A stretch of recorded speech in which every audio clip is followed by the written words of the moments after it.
agora chegou a hora do YouCat. Nesse quadro conhecemos um pouco mais da nossa igreja e daquilo que é colocado como norte para que possamos buscar e seguir a nossa caminhada espiritual. Então vamos conferir?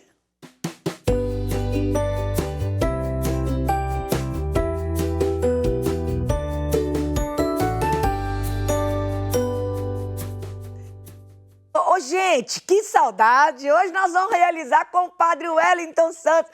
Bom dia, Padre Wellington! Que alegria tê-lo de volta, só bênção! Deus abençoe, Moninha. Partilho da mesma alegria e saudade, viu? Que foram boas semanas sem vir aqui. Então, uma alegria estar contigo, com todos que nos acompanham em casa, que também fala que sente falta, e a gente sente mesmo. É bom esse nosso bate-papo, esse nosso diálogo. Não menosprezando os outros, Padre Felipe, Padre Samuel, sempre bom tê-los conosco também. Que bom. Padre Wellington, por que existe o sofrimento? Vai ser a nossa questão. Hoje eu já começo com essa pergunta para o senhor, né? Tão complexa, tão profunda, que a gente tem tão pouco tempo aqui, mas vamos sintetizar. Claro. É a gente pensar, Moninha, nessa nossa partilha. Falar sobre o sofrimento deve nos tocar porque fala de uma realidade nossa, humana, né? A gente sofre. E aí, se a gente está lidando aí com pessoas, né, conversando com os nossos, né, amigos, familiares, a gente vai ver como é que as pessoas passam por situações de sofrimento, né, aí ao longo da vida. E aí, um entendimento assim, pelo menos trago isso sempre muito para mim. Deus não quer o nosso sofrimento. Isso está inerente à nossa humanidade. Deus quer que a gente encontre o caminho para superar esses sofrimentos que vão acontecendo na nossa vida. Eu posso escolher, numa realidade de sofrimento, me afundar nele ou eu buscar forças em Deus. Sei que isso não é fácil, mas buscar forças, especialmente em Deus, para encontrar o caminho da vida nova, da alegria. A gente está falando de Páscoa, né, de ressurreição, é este tempo tão bonito, tão favorável, para que a gente possa passar aí, olha, o sofrimento da cruz, por exemplo, para a gente poder chegar às alegrias da ressurreição. Então, entendeu? Olha, o sofrimento faz parte da vida, ele existe, está aí na nossa história, faz parte da dinâmica da nossa vida. A gente só não pode ficar preso neles. A gente tem que encontrar um caminho para a liberdade, para viver a alegria, especialmente fazer como Cristo, olha, passar pela paixão, né, muitas vezes que nos leva mesmo à morte, né, a morte de sentimentos, de valores, para a gente poder encontrar a vida nova da ressurreição. Uhum. Padre Wellington, os mandamentos existem para nos proteger, né? E em tempos de fake news, eu queria falar hoje de um mandamento específico, porque quando a gente não obedece, a gente sofre. E o sofrimento vem por conta disso também. O que exige de nós o 8º mandamento? Aí vale a gente lembrar, né, principalmente para quem está em casa, para o que é o 8º mandamento, Maninho. Não darás falso testemunha contra o teu próximo. Aí o que você disse, mentira. Olha, nós precisamos nos comprometer com a verdade. Aí é entendimento mesmo que está lá em João 8:32. Conhecereis a verdade vos libertará.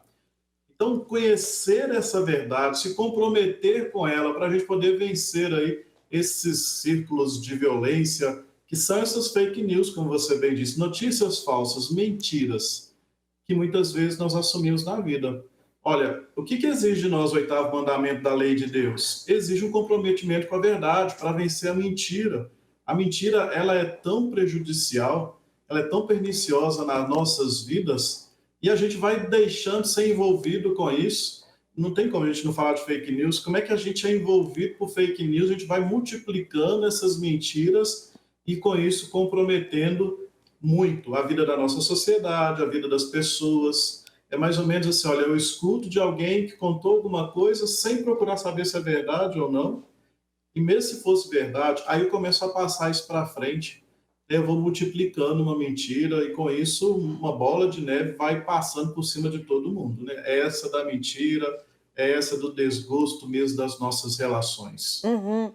Padre, acredito, né? Todas as pessoas passam um pouco disso, né? De se deve fazer quando a gente é acusado de uma coisa que a gente não fez.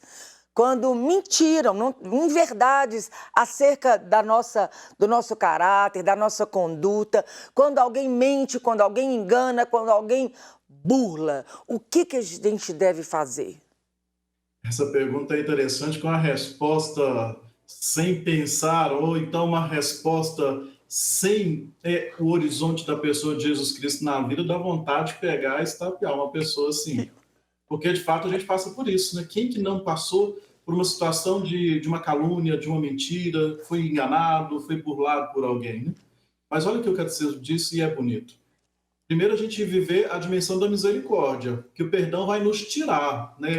Essa dor, vai nos tirar deste lugar, vai dessa prisão que foi a mentira criada. Só que, e o catecismo vai dizer isso, e a gente tem que ter com muita clareza, pede-se uma reparação. Por exemplo, se eu falo uma mentira contra você, Moninha, a mentira é fácil de eu falar.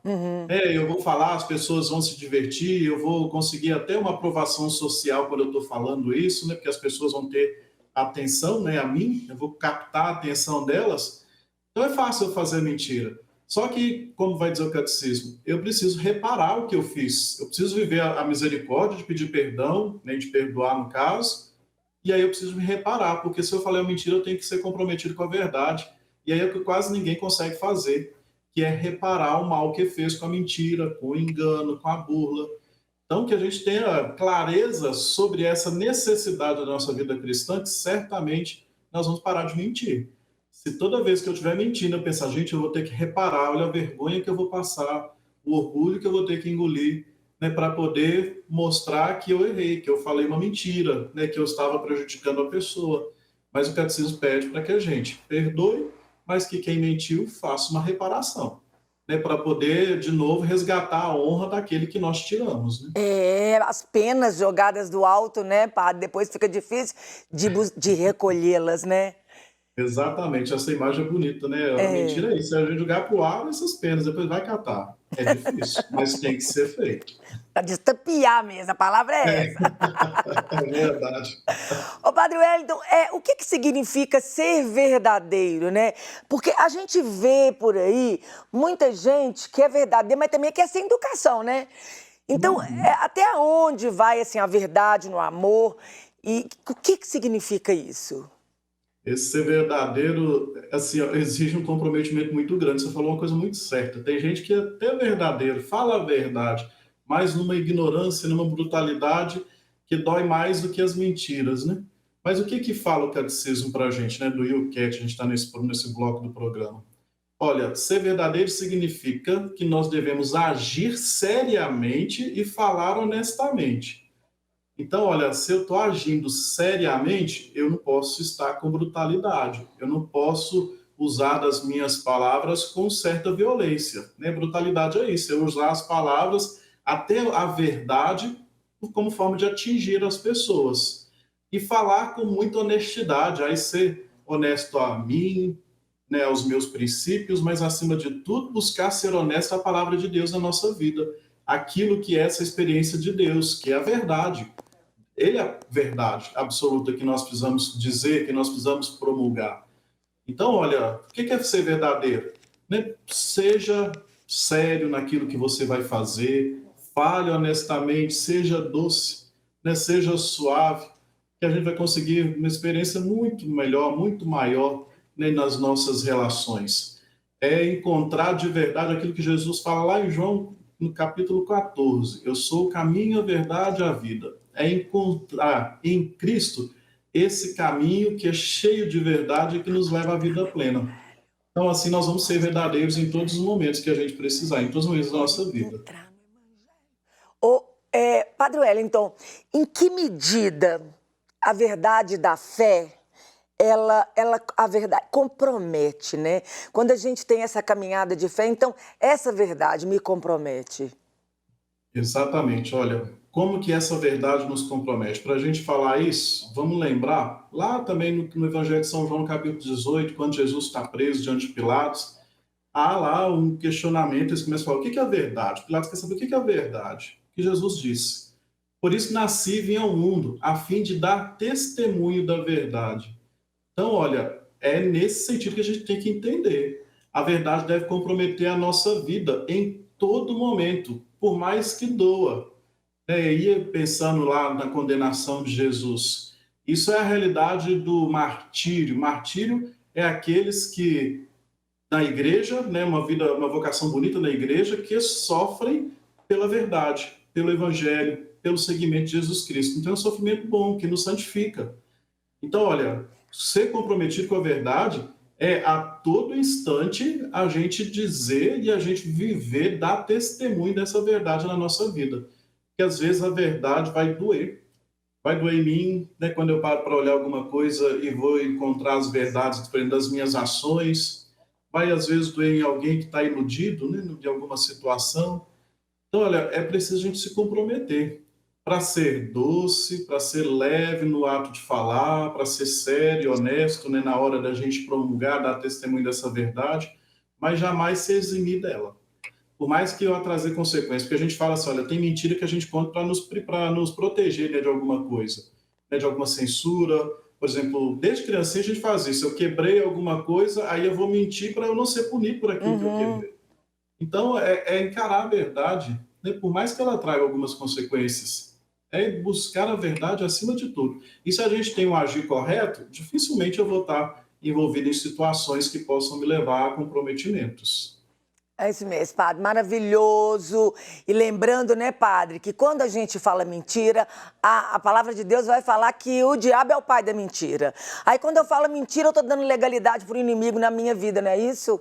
Com certeza. E olha que a gente vai dando legalidade em tantas coisas, gentilmente por coisas tão pequenas que não tinha necessidade nenhuma.